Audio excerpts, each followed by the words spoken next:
Overview of proposal. 4. The broad purpose of Proposal 4 is to make the benefits and workday of Congress more closely resemble that of the people they represent. It gives them direly needed issues to address, to pay them well, then add incentives so they can earn even more with effort. Sections 1 and 2 require a minimum of at least 42 weeks of at least 32 hours per week to the business of government, and that members of Congress clock in and clock out each workday. Section 3 provides a self-adjusting wage, half of which is paid in monthly installments and the other half earned individually and on an hourly basis. Sections 4 provides, at government expense, the cost of staff and other services needed to maintain their office along with security for themselves and their families.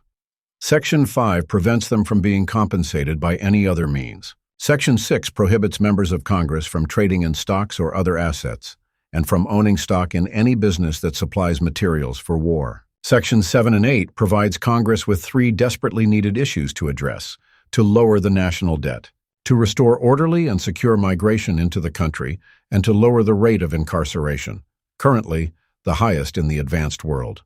Section 9 makes promoting the general welfare named in the preamble and again in Article 1 an express power of Congress.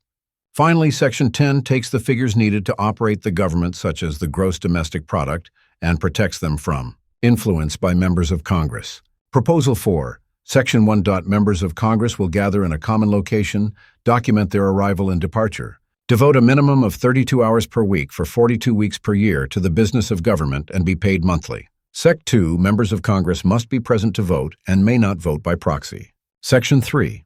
The average annual income, as defined in Amendment 2, will be multiplied by 2 1/2 to become the annual congressional wage, half of which will be paid monthly, regardless of whether Congress is in session, and half to be divided by 1,344 to become an hourly wage earned individually according to attendance and to be multiplied by 1 1/2 for each hour per week in excess of 40 hours, and by 2 for each hour per week in excess of 60 hours, as long as these standards remain law, so that the total earned may exceed in a given year 1/2 of their annual wage. Section 4.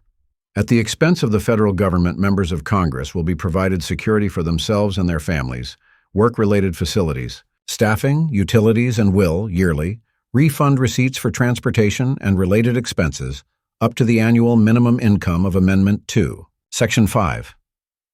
No member of Congress may be compensated otherwise by any means including their own, or receive a benefit from the government not provided by law to the people of the United States, though federal workers outside the Congress may receive such benefits. Section 6. During their time in office, neither the President of the United States or any member of Congress may own stock or other assets in any business supplying munitions or equipment specific to war to the federal government, nor may they buy or sell speculative assets such as stocks, commodities, or currency beyond authorizing, before their term begins, a person or business to do so on their behalf while in office, provided such person or business receives no other compensation, direction, or oversight, whether directly or indirectly, from any member of Congress. Section 7. Absent a greater crisis that will not admit delay, Congress will address the following domestic needs: to secure the nation's borders so that migrants are identified and vetted, to lower the national debt to 30% or less of the nation's gross domestic product, as defined in Amendment 2, to lower the rate of incarceration to 200 or fewer per 100,000 persons. Section 8. The above domestic needs will not negate or minimize the other obligations of Article 1, Section 8. Section 9. To promote the general welfare of the American people is an expressed power of Congress. Section 10. The directors of the offices, by whatever name, charged with tabulating the gross domestic product, the current deficit, the national debt and debt to gross domestic product ratio, the number of citizens 18 years of age or older, the rate of incarceration per 100,000 persons, and the percentages of inflation and unemployment will provide. Quarterly or annual records as needed will be insulated from influence by the legislative and executive branches and will attest by their signature that all information, to the best of their knowledge, is accurate and uninformed by projections of growth or decline save of depreciation. Footnote.